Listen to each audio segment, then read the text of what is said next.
In the corridors of power, where decisions reshape lives and define legacies, one revelation has rocked the very foundation of British politics.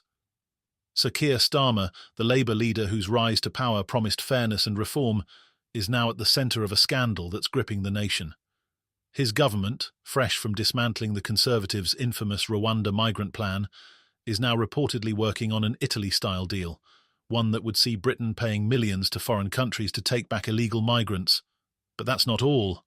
As outrage over this revelation spreads, a second scandal explodes. Journalist Alison Pearson, known for her fiery social media presence, was visited by police over a controversial tweet. The question now being asked across dinner tables, newsrooms and Parliament alike: have Labour's priorities gone dangerously astray? Tonight, we unpack this explosive double scandal, Starmer's covert migration strategy and the free speech fiasco that's setting Britain ablaze. Get ready for revelations that will leave you questioning who really holds the reins of power in this country. It all began with a few innocuous words, spoken thousands of feet above the ground. On a flight to the G20 summit in Brazil, Starmer addressed reporters, hinting at a bold new strategy to tackle illegal migration. His government, he said, was exploring partnerships with countries like Kurdistan, Turkey and Vietnam to curb migrant crossings. The model? Italy's controversial deals with Tunisia and Libya, which have reportedly cut crossings by 2/3. Here's how it works. Britain would pay these nations millions of pounds, enabling them to bolster border security, intercept smuggling operations, and house-returned migrants. Anything we can do to stop people leaving in the first place is the right thing, Starmer declared, seemingly confident in his plan.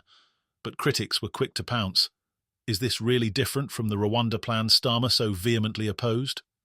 Labour spent months lambasting the Conservatives' £370 million deal to deport migrants to Rwanda, branding it costly and inhumane. Starmer himself declared the policy dead and buried on his first day in office. Yet now, whispers of secret talks with foreign governments suggest Labour is merely repackaging the same idea, just with a different logo. What makes this even more incendiary is the public perception. Many voters trusted Labour to take a more ethical approach to migration. Instead, this plan reeks of outsourcing responsibility. We've gone from shipping migrants to Rwanda to paying Turkey and Vietnam to deal with our mess, one commentator blasted. How is that progress? Starmer's defenders point to a major development in the fight against people smuggling. Just days ago, a Turkish man described as a kingpin in illegal channel crossings was arrested in a high-profile operation. Starmer hailed the arrest as a victory, saying, "A lot of my focus has been on taking down the gangs in the first place." He emphasized the importance of law enforcement collaboration with countries like France, Germany, and Italy, framing his migrant payment plan as part of a broader strategy. But here's the catch: arrests don't solve the crisis. While dismantling smuggling networks is crucial, critics argue it's a drop in the ocean compared to the scale of the problem. Since Labour took office, 9,400 migrants have been returned to their countries of origin, but during the same period, tens of thousands have crossed the channel illegally. The numbers tell a grim story. For every step forward, there are 2 steps back. While Starmer battles the fallout from his migration comments, another controversy has erupted closer to home.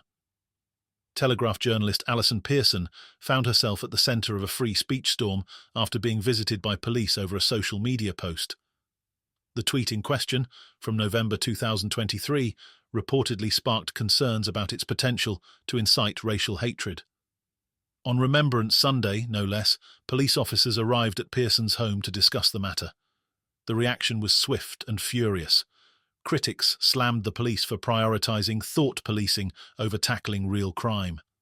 Shadow Home Secretary Chris Philp called the situation ridiculous, adding, "Journalists and members of the public shouldn't have to fear police intervention for expressing opinions." Starmer's response was measured but telling.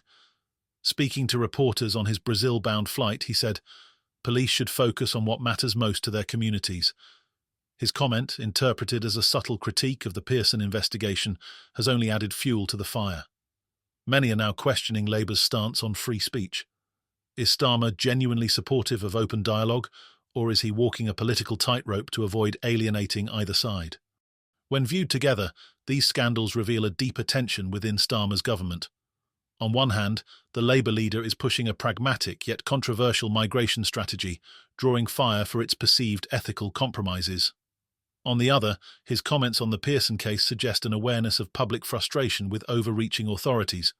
But critics argue that these two issues, migration and free speech, are symptoms of a larger problem, a government struggling to find its identity. Adding an ironic twist to this saga is news from across the Atlantic.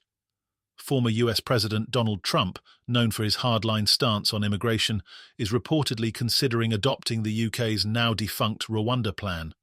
A source close to Trump's team confirmed that he's exploring the scheme as a potential solution to America's border crisis. Trump campaigned on cracking down on illegal immigration, the source said. The Rwanda plan could be the blueprint. For Starmer, this is a double-edged sword. On one hand, it underscores the controversy surrounding the plan he scrapped. On the other, it raises questions about whether Labour's migration strategy is truly innovative or simply reactionary. If Trump, a leader synonymous with divisive politics, sees merit in a plan Labour dismissed, what does that say about Starmer's judgment? The public reaction to these scandals has been intense. Across social media, voters are voicing their frustration. First, they scrap Rwanda, one user wrote. Now they're paying millions to Turkey. Where does it end? Another added, why is Alison Pearson getting a house visit while knife crime is at an all-time high? Get your priorities straight, Labour. Even within Labour's ranks, there's dissent. Some MPs have expressed concern that Starmer's migration plan could alienate progressive voters, while others worry the Pearson row will undermine Labour's claims to champion free speech. As these scandals unfold, one thing is clear. Sir Keir Starmer faces a defining moment. His government's migration policy, still in its infancy, risks being overshadowed by accusations of hypocrisy. Meanwhile, the free speech debate could erode public trust in Labour's ability to lead on civil liberties. But with international stakes rising and public patience wearing thin, the clock is ticking. Will Starmer double down on his migration plan, or will he pivot under pressure? And can Labour emerge from the Pearson controversy unscathed, or will this become another chink in their armour? For now, the answers remain unclear. But one thing is certain: Britain is watching, waiting, and ready to hold its leaders accountable. Whether it's the secretive deals to curb migration or the policing of tweets, these issues strike at the heart of what it means to govern in modern Britain.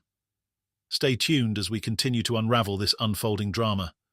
Sir Keir Starmer's government may have hoped for smooth sailing, but with crises mounting on every front, the storm is just beginning.